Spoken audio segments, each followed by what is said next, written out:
વડોદરાની વિશ્વવિખ્યાત મહારાજા સયાજીરાવ યુનિવર્સિટીના પૂર્વ વીસી વિજય શ્રીવાસ્તવની નકલી ડિગ્રીનું ભૂત ફરી ધૂણ્યું છે. ત્યારે કોંગ્રેસ દ્વારા શિક્ષણ મંત્રી ઋષિકેશ પટેલને આ બાબતે ઘટતું કરવા માંગ કરવામાં આવી છે. કોંગ્રેસ દ્વારા શિક્ષણ મંત્રી ઋષિકેશ પટેલને આ મામલે ઘટતું કરવા માંગ કરવામાં આવી છે. અત્રે ઉલ્લેખનીય છે કે પૂર્વ વીસી વિજય શ્રીવાસ્તવ તેમના કાર્યકાળ દરમિયાન અનેક વિવાદોમાં આવ્યા હતા. ત્યારે હવે આ મામલે શહેર કોંગ્રેસ મેદાનમાં આવી છે અને પૂર્વ વીસીને નકલી વીસી તરીકે ઓળખાવી રહ્યા છે. તેમની સામે કાયદાકીય કાર્યવાહી કરવાની પણ માંગ કરવામાં આવી છે. આ મામલે જરૂર પડે સીબીઆઈની તપાસની પણ માંગ કરાઈ છે.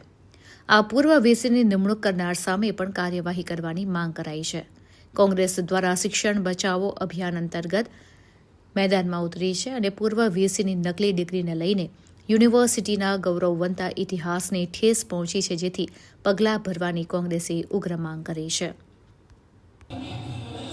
ગુજરાત પ્રદેશ કોંગ્રેસ સમિતિ દ્વારા શિક્ષણ બચાવો અભિયાનની જે શરૂઆત કરી છે એના પાછળના જે મુખ્ય કારણો છે એમાંનો એક મુખ્ય કારણ કે ઉચ્ચ હોદ્દા પર જે લોકોને નિમણૂક કરવામાં આવે છે ગુજરાત સરકાર દ્વારા એના કોઈપણ જાતના ચકાસણી કે વેરિફિકેશન ન થતા હોય એવું આ એક કિસ્સો બહાર આવ્યો છે, જેના ભાગરૂપે આજે વડોદરા શહેર કોંગ્રેસ સમિતિ તરફથી જે પ્રેસ કોન્ફરન્સનું આયોજન કરવામાં આવ્યું છે એમાં પૂર્વ સેનેટ મેમ્બર અમે બધા જે ઉદ્દેશીને કહેવા માંગીએ છીએ કે જે રીતના આ સમગ્ર ઘટનાક્રમ વાઇસ ચાન્સલરના બોગસ ડિગ્રીનો બહાર આવ્યો છે એના પાછળ એક શિક્ષકે જે મહેનત કરી છે અને મહેનત કર્યા પછી જે જવાબો મળ્યા છે તો ખૂબ જ ચોંકાવનારા છે.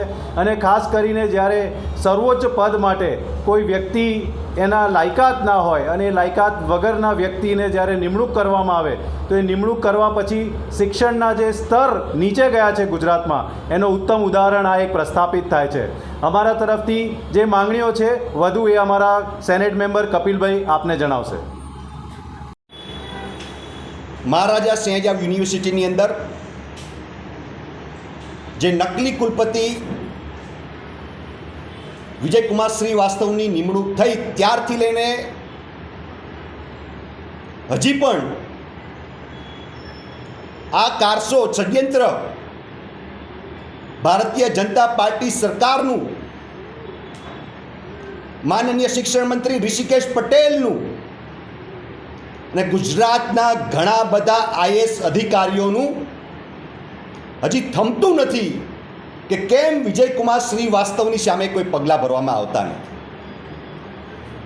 હું તમને બધાને કહેવા માગું છું કે આ કારસ્તાન કોઈ નાનું કારસ્તાન નથી. આ દેશદ્રોહનું કારસ્તાન કર્યું છે વિજયકુમાર શ્રીવાસ્તવે.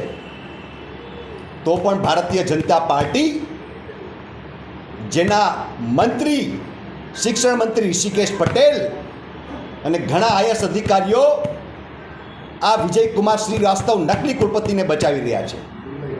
આજે હું કહેવા માગીશ કે જે આ ડિગ્રી જે યુનિવર્સિટીના જે અધ્યાપક દ્વારા જે વેરિફિકેશન 30 જુલાઈ 2025ના રોજ બુંદેલખંડ યુનિવર્સિટીના ઓનલાઈન વેબસાઇટ ઉપર કરવામાં આવેલું.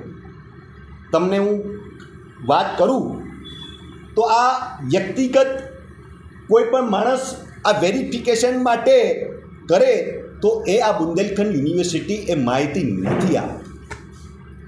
તમને હું કહેવા માગું છું કે આ માહિતી મહારાજા સયાજીરાવ યુનિવર્સિટી તરફથી એક ઉચ્ચ અધિકારી પર બેઠેલા હેડ તરફથી યુનિવર્સિટીના જે પણ ડિપાર્ટમેન્ટ તરફથી આ માહિતી બુંદેલખંડ યુનિવર્સિટીના રજિસ્ટરને, એના કંટ્રોલ ઓફ એક્ઝામિનરને પૂછવામાં આવી. ત્યારે તેને પૈસા પણ ભર્યા અને પૈસા ભર્યા બાદ આજે તમે જોઈ શકો છો 30 જુલાઈ પૈસા ભરેલા છે એમને. સીબીઆઈને પણ પત્ર લખીશું અને લખેલો છે. અને અમારા કોંગ્રેસ પક્ષ તરફથી ministry of home affairs government of India સેક્રેટરીને અમે લખી રહ્યા છીએ કે આ પૂરેપૂરી જાંચ સીબીઆઈ મારફતે થવી જોઈએ. હું એટલા માટે સીબીઆઈની મારફતે માગું છું કારણ કે ગુજરાતની ભારતીય જનતા પાર્ટી આ નકલી કુલપતિઓ, એટલે આજે તમે ચોરને તમે પોલીસનું કામ આપો છો. આ ભારતીય જનતા પાર્ટી ચોર પાર્ટી છે અને એ ચોર પાર્ટીને તમે એવું કહો છો કે આ કુલપતિ શ્રી વાસ્તવને તમે ડિગ્રી ખોટી છે કે નથી ખોટી, કુલપતિ ખોટો છે કે નથી ખોટી, નિમણૂકો તમે કરી છે. એના પછી એક પ્રાધ્યાપકે હાઈકોર્ટમાં પીઆઈએલ કરેલી અને તમે વિચારો કે હાઈકોર્ટની અંદર પણ અટાણે લો મિનિસ્ટર કોણ છે? ઋષિકેશ પટેલ સાહેબ છે. શિક્ષણ મંત્રી બી કોણ છે આના? તો ભાઈ ઋષિકેશ પટેલ સાહેબ છે. એટલે મને લાગે છે કે આ પ્રોફેસર વિજયકુમાર શ્રીવાસ્તવ, નકલી પ્રોફેસર વિજયકુમાર શ્રીવાસ્તવ, એની ઉપર જે પણ શિક્ષણ મંત્રીનો હાથ છે કે જે પણ આઈએસ અધિકારીઓનો હાથ છે. હવે તમને એવું લાગતું છે ભાઈ આમાં આઈએસ અધિકારી આ ભાઈ કેમ બોલ કરે છે? આઈએસ અધિકારીએ હું એટલા માટે બોલું છું કે આ વિજયકુમાર શ્રીવાસ્તવ જે તે પ્રાઇવેટ યુનિવર્સિટીની અંદર, ઇન્ડસ જેવી પ્રાઇવેટ યુનિવર્સિટીની અંદર આ આઈએસ અધિકારીઓને પીએચડીઓ કરાવડાવેલી છે, આ આઈએસ અધિકારીઓને ડૉક્ટરો બનાવેલા છે. તો આ ભારતીય જનતા પાર્ટી અને આ આઈએસ અધિકારીઓ આ ડૉક્ટરોને પીએચડીઓની બોગસો ડિગ્રીઓ લઈ લઈને આવા વિજયકુમાર શ્રીવાસ્તવને શિક્ષણ ધામમાં પેદા કરે છે. કોંગ્રેસ પક્ષ અમે માંગ કરીશું સીબીઆઈ પાસે કે આની તટસ્થ તપાસ થવી જોઈએ, કારણ કે આજે યુનિવર્સિટીના પબ્લિકના નાણાંનો વેપાર થયો છે, પબ્લિકની પ્રોપર્ટીનો વેપાર થયો છે અને સૌથી અમારી માતૃ સંસ્થા મહારાજા સયાજીરાવ યુનિવર્સિટીનું માથું નીચે ખડી ગયું છે. કોના પાપે? આ વિજયકુમાર શ્રીવાસ્તવ અને આ ઋષિકેશ પટેલ શિક્ષણ મંત્રીના પાપે, આ ભારતીય જનતા પાર્ટીની સરકારના પાપે આજે વડોદરાનો યુનિવર્સિટીનો આ દિવસ જોવાના વારા આવે છે. શું અમે આ યુનિવર્સિટી માટે મહારાજાએ બનાવેલી હતી? વાત બહુ સ્પષ્ટ છે. આ ડિગ્રીઓ ભલે જે બુંદેલખંડ યુનિવર્સિટીવાળામાં જો તાકાત હોય તો તાત્કાલિક 24 કલાકની અંદર વિજયકુમાર શ્રીવાસ્તવની થીસીસ જે ટોપિક કે છે એ થીસીસ એની ક્યાંય ઓનલાઈન ક્યાંય જોવા મળતી નથી. આજે આપણી એમએસ યુનિવર્સિટીમાં તમે જાઓ, 1950થી લઈને આજ દિન સુધીમાં જે પણ વિદ્યાર્થી પીએચડીએ થીસીસ કરેલી હોય તો એની થીસીસ ઓનલાઈન મૂકવામાં આવે છે. કેમ આની થીસીસ નથી દેખાતી? અને બીજી વાત કે જો આ ડિગ્રી ફરજી નથી તો આ બુંદેલખંડ યુનિવર્સિટીવાળા સહી કરીને સેલ્ફ અટેસ્ટ કરીને સ્વીકૃત કરીને આપે કે આ યુનિવર્સિટી દ્વારા મેં આ ડિગ્રી આપેલી છે, એવું કેમ લખીને નથી આપતા? એવું કેમ એ લોકો નથી મોકલતા? એટલે તમને હજી પણ કહું છું કે 100% દાળમાં કાંઈક કાઢું છે. અને આ વિજયકુમાર શ્રીવાસ્તવ આના જેટલા પણ ડોક્યુમેન્ટની વાત કરું, આરટીઆઈથી એક કામધૂન યુનિવર્સિટીની વાત કરું કે એના ડિગ્રીની વાત કરું કે એના બાયોડેટાની વાત કરું, એ બધી જ જગ્યાએ નકલી છે જ. એટલે આવનારા દિવસોમાં અમે લોકો પીછેહટ નહીં કરીએ, પણ વાત બહુ સ્પષ્ટ છે કે યુનિવર્સિટીના સત્તાધીશો અને આ ભારતીય જનતા પાર્ટીની સરકાર આની ઉપર કાયદાકીય પગલાં ભરે, કેસ કરે, કારણ કે આ ફોર્જરીનો એક મોટો ગુનો નોંધાય છે અને એક ચીટિંગ કરેલું છે અને કોન્સ્પિરસી કરેલું છે. એટલે આઈપીસીની આ ડિટેલ માગેલી છે યુનિવર્સિટી પાસે અને એ આ ડિગ્રી છે. આ ડિગ્રીની ઉપર તમે જોશો તો અહીંયા સીએલ નંબર 149 લખેલો છે અને એ જ 149 છેલ્લા 1 મહિનાની અંદર આ યુનિવર્સિટીના જે તે અધિકારીએ માગેલી એને 6 વાર રજિસ્ટ્રારને ફોન કર્યા, 6 વાર એને મેલ કર્યા. ત્યારે એને કઈ તારીખે આપવામાં આવી તો કે કંટ્રોલ ઓફ એક્ઝામિનના સિક્કા સહિત એમને આ માહિતી આપવામાં આવી 2 સપ્ટેમ્બર 2025ના રોજ. એટલે આજે આ માહિતી દેતા એ લોકોને 1 મહિનો ઉપર લાગ્યો. વાત હું તમને એટલા માટે આ કરી રહ્યો છું ને અહીંયા સ્પષ્ટપણે લખવામાં આવ્યું છે કે આ જે ડિગ્રી દેવામાં તમે અમને મોકલી છે ને આ ડિગ્રીમાં ઉપર વિજયકુમાર લખેલું છે અને આ ડિગ્રી પણ અપલોડ કરવામાં આવી હતી બુંદેલખંડની યુનિવર્સિટી સાઇટ ઉપર. અને ત્યારે એને કીધું કે આ ડિગ્રી છે એ ફરજી ડિગ્રી છે, આ ડિગ્રી અમે અધિકૃત કરી જ નથી. એટલે બુંદેલખંડ યુનિવર્સિટીના કંટ્રોલ ઓફ એક્ઝામિનરે અહીંયા લેખિતમાં સહી સિક્કાથી કરીને એને આ ફરજીવાળો છે, આ કુટીર ચિત્ર ફરજી છે પ્રમાણપત્ર એવું લખીને આપ્યું. અને ત્યાર પછી તમે જુઓ કે ટ્વિસ્ટ કેવો આવ્યો કે 24 કલાકની અંદર જ્યારે આખા ગુજરાતની અંદર આખા ભારતની અંદર જ્યારે ગમરોડે ચડ્યું કે વિજયકુમાર શ્રીવાસ્તવ તો નકલી બાયોડેટા હતા, એ માણસ બી પોતે નકલી જ છે કુલપતિ તરીકે, અને એના નકલી ડોક્યુમેન્ટ હતા. આજે એની કામધેનુ યુનિવર્સિટીમાં એને જે બાયોડેટા દેખાડ્યો હતો એ કામધેનુ યુનિવર્સિટીના એના આરટીઆઈમાં લખીને આપેલું છે કે આ માણસ ખોટી રીતે ઉચ્ચ પદ મેળવવાનો એને પ્રયાસ કર્યો હતો, પણ આ માણસ ત્યાં માત્ર એડોક અને કોન્ટ્રાક્ટ આધારિત જ નિમણૂક થયેલો હતો. એટલે તમે જ્યાં જુઓ ત્યાં આ માણસના બધા જ ડોક્યુમેન્ટ આરટીઆઈ મારફતે મળે છે તો બધા નકલી સાબિત થાય છે.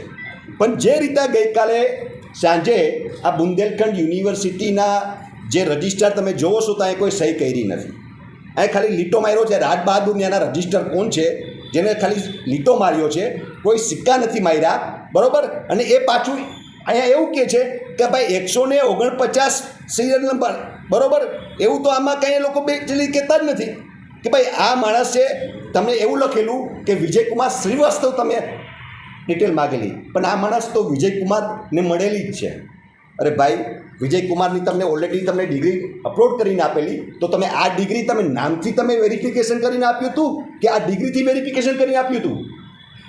એટલે આમાં સૌથી મોટો વાત એ છે કે અમે કોંગ્રેસ પક્ષ તરીકે આ ભારતીય જનતા પાર્ટીના શિક્ષણ મંત્રી કે જે આ કુલપતિને બચાવી રહ્યા છે, યુનિવર્સિટીના સત્તાધીશો જે રજિસ્ટર હોય કે યુનિવર્સિટીના જે તે વાઇસ ચાન્સલર હોય જે તે સમયના, અને જે તે આઈએસ અધિકારીઓ આમાં છુપેલા હોય, અને આ બુંદેલખંડ યુનિવર્સિટી એટલે બંને જગ્યાએ ભાજપની સરકાર છે, બંને જગ્યાએ ભાજપની સરકાર છે. એટલે અમે કોંગ્રેસ પક્ષ તરફથી અમે માંગ કરીએ છીએ કે આ પૂરેપૂરી તપાસ સીબીઆઈ મારફતે થવી જોઈએ, એટલે આજે થવી જોઈએ, અને સીબીઆઈ ઇન્ક્વાયરી પણ મૂકવી જોઈએ. કારણ કે આને એકેડેમિકની નામ ઉપર અને MS યુનિવર્સિટીનું નામ અને ગરિમાનું હનન કર્યું છે, અને વડોદરાના નાગરિકને અપમાન કર્યું છે, અને આ અમારા યુનિવર્સિટીના બધા સ્ટેક હોલ્ડરની સાથે છેતરપિંડી કરેલી છે. એટલે અમારી માંગ છે કે આવનારા દિવસોમાં કોંગ્રેસ પક્ષ તરફથી અમે આજે સીબીઆઈની જાંચની માંગ કરીએ છીએ, અને યુનિવર્સિટીના સત્તાધીશો અને આ શિક્ષણ મંત્રી મોટા મોટી જે વાતો કરે છે એ આની ઉપર કાયદાકીય પગલાં ભરે. અને આવનારા દિવસોમાં હું જે પણ પુરાવા સાથે હજી પણ આના ભાંડા ફોડતા રહીશું. અને આ માત્ર વિજયકુમાર શ્રીવાસ્તવ જ નહીં, આખા ગુજરાતની અંદર આવા ઘણા બધા કુલપતિઓ છે જેના ડોક્યુમેન્ટ નકલી અને નકલી જ છે, અને એ લોકો આજે 11 યુનિવર્સિટીની અંદર કુલપતિ નકલી થઈને બેઠા જ છે. એટલે આ ભાજપના રાજમાં આખું ગુજરાતને, શૈક્ષણિક ધામને, સરસ્વતી ધામને ચીરહર કરીને આખું નકલી તંત્ર કરી દીધું, આખું નકલી શિક્ષણ ધામ કરી દીધું છે.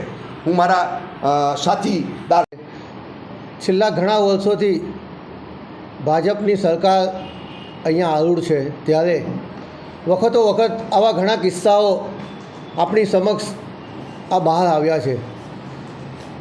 આ યુનિવર્સિટીમાં જે વ્યક્તિ ભૂતકાળમાં એક ટેમ્પરરી લેક્ચરર તરીકે પણ સ્નાતક ના પામ્યો હોય, જે સિલેક્ટ ના થયો હોય, એવા વ્યક્તિને પણ વાઇસ ચાન્સલર બનાવીને આ ભાજપ સરકારે મૂકી દીધા હતા, જેના કારણે આ યુનિવર્સિટીની એકદમ ઘોર ખોદાઈ ગઈ હતી. વિદ્યાર્થીઓનું ભવિષ્ય અંધકારમય બની ગયું હતું. અને આ કિસ્સો એક નથી, આવા વારંવાર કિસ્સા, ડુપ્લિકેટ થીસીસ, ડુપ્લિકેટ PhDથી લઈને HOD બનાવી દેવા, દરેક જગ્યાએ આવા કિસ્સા વારંવાર બહાર આવ્યા છે. એના માટે અમે લડ્યા છે અને એ ઉજાગર કર્યા છે. ત્યારે ભાજપ સરકારની આંખો ખુલી છે અને એના પર પગલાં લીધા છે. પણ એ પહેલાં એ લોકો જાણતા હોવા છતાં પણ અંજાન બનીને આવા લોકોને કાયદેસર રીતે એ ત્યાં એપોઇન્ટમેન્ટ આપી દેતા હોય છે, જે ઘણી દુઃખની વાત છે. જે સાચે જે લાયક છે, જે કેપેબલ છે, જેનું કેલિબર છે, એવા લોકોને બાજુ પર મૂકીને જે ભાજપ સાથે સંકળાયેલા છે, જે ડિગ્રી કહી શકાય કે એમની ડિગ્રી ડુપ્લિકેટ છે, એક ડિગ્રી મળે, એક યુનિવર્સિટીની ડિગ્રી મળે, અને આ જે લોકો લઈને બેઠા છે એ મોદી ડિગ્રી કહી શકાય. આ મોદી ડિગ્રી પર એપોઇન્ટમેન્ટ લઈને બેઠેલા છે. એટલે આ મોદી ડિગ્રીવાળાઓને શોધીને બહાર કાઢવા પડશે. અને જો આ કિસ્સામાં આ રીતે કોઈ પગલાં ભરવામાં નહીં આવે તો ભવિષ્યમાં આ વસ્તુ કાયમ ચાલતી રહેશે અને જે મહેનત કરનારો સાચો વિદ્યાર્થી છે, જે પીએચડીમાં સારા માર્ક કે સારી મહેનત કરીને પાસ થતો હોય એ વિદ્યાર્થી સાથે હંમેશા અન્યાય થતો રહેશે અને આ અન્યાયને ક્યાંક ને ક્યાંક રોકવો પડશે.